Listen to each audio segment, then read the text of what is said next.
সুপ্রিয় দর্শক, আসসালামু আলাইকুম। বরাবরের মতো আবারও চলে আসলাম আপনাদের জন্য মজার একটি রেসিপি নিয়ে। আমার আজকের রেসিপি বাহারি রঙের পটল ভাজি। বিভিন্নভাবে পটলটাকে ভাজি করা যায়। কম বেশি সবাই পটল ভাজি করতে পারেন। যারা একেবারে নতুন তাদের জন্য আজকের এই রেসিপিটি শেয়ার করছি। আশা করছি তাদের কাজে আসবে এবং ভালো লাগবে। রেসিপিটি ভালো লাগলে লাইক, কমেন্ট, শেয়ার করে চ্যানেলটাকে সাবস্ক্রাইব করে দিবেন। তাহলে চলুন রেসিপি দেখে নেওয়া যাক।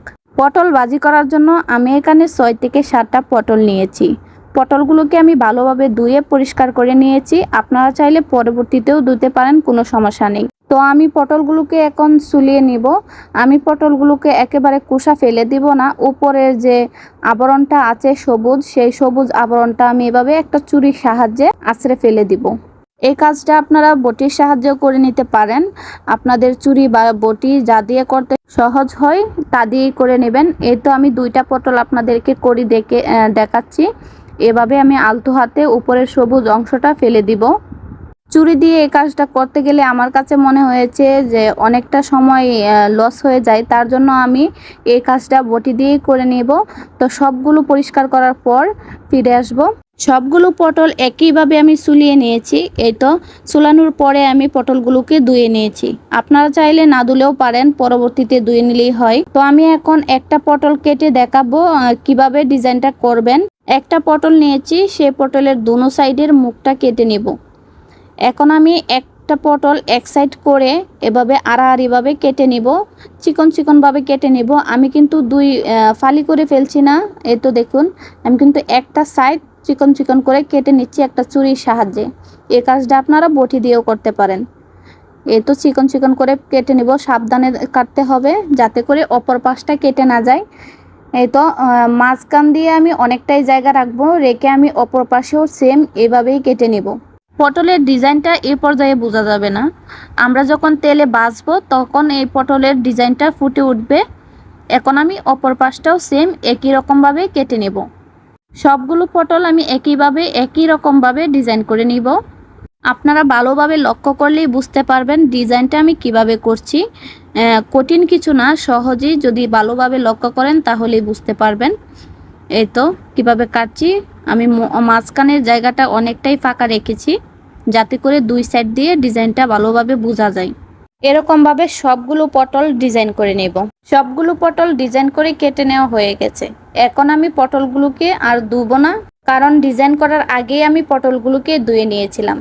এ পর্যায়ে পটলগুলোকে শুকনো উপকরণ দিয়ে মেরিনেট করে নেব। তার জন্য হাফ টেবিল চামচ দিয়ে দিলাম লবণ, হাফ টেবিল চামচ মরিচের গুঁড়া, হাফ টেবিল চামচ ধনিয়ার গুঁড়া, হাফ টেবিল চামচ হলুদের গুঁড়া দিয়ে আর হাফ টেবিল চামচ দিয়ে দিলাম তেল।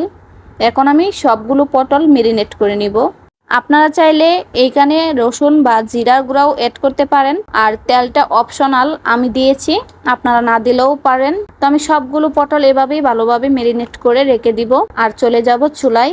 আগে থেকে চুলাতে একটা প্যান বসিয়ে তেলটাও গরম করে নিয়েছি। আমি তেলটা হাই হিটে গরম করিনি, মিডিয়াম টু লো হিটে গরম করে রেখেছি। এখন আমি একে একে সবগুলো পটল দিয়ে দিয়েছি। তেলের পরিমাণ এখানে আমি একটু বেশি দিয়েছি, আপনারা চাইলে আপনাদের অনুযায়ী দিতে পারেন। তো আমি সবগুলো পটল দিয়ে এখন আমি একটা ঢাকনা দিয়ে ঢেকে দিব। মিডিয়াম টু লো হিটে রেখে দেব 2 থেকে 3 মিনিটের জন্য। 3 মিনিট পর ফিরে আসলাম। এই তো আমার পটলের কালারটা এক সাইডে এরকম হয়েছে। এখন আমি সবগুলো পটল উল্টে দিব। এই পর্যায়ে অবশ্যই চুলার আঁচটা মিডিয়াম টু লো হিটে রাখবেন, তা না হলে পটলের এক পাশে পুড়ে যাবে, অন্য পাশে হবে না। তো আমি মিডিয়াম টু লো হিটে রেখে এক পাশে ভালোভাবেই বেজে নিয়েছি। আমি এরকম লালচে লালচে করে বেজে নিব।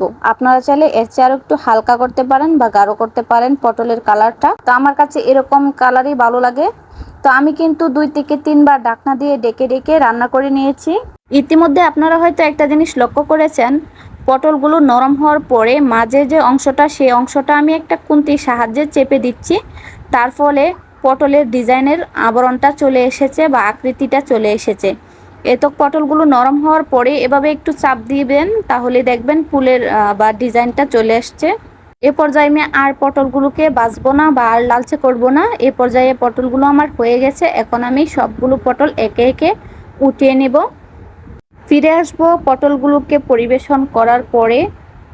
এই তো পটলগুলো মাশাআল্লাহ আলহামদুলিল্লাহ কতটা সুন্দর এবং কতটা আকর্ষণীয় লাগছে দেখতে।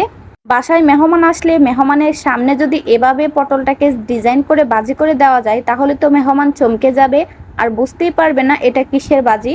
তো আমার বাসায় আমার বাচ্চারা অনেক পছন্দ করেছে এই পটল বাজিটা, যেহেতু আমি ডিজাইন করে বেজেছি বা কেটেছি তার জন্য অনেক পছন্দ করেছে। আপনারাও চেষ্টা করবেন আপনাদের বাচ্চাদের সামনে এভাবে পটল ডিজাইন করে বাজি করে দেওয়ার জন্য, দেখবেন বাচ্চারা অনায়াসে খেয়ে নেবে সৌন্দর্যের কারণে।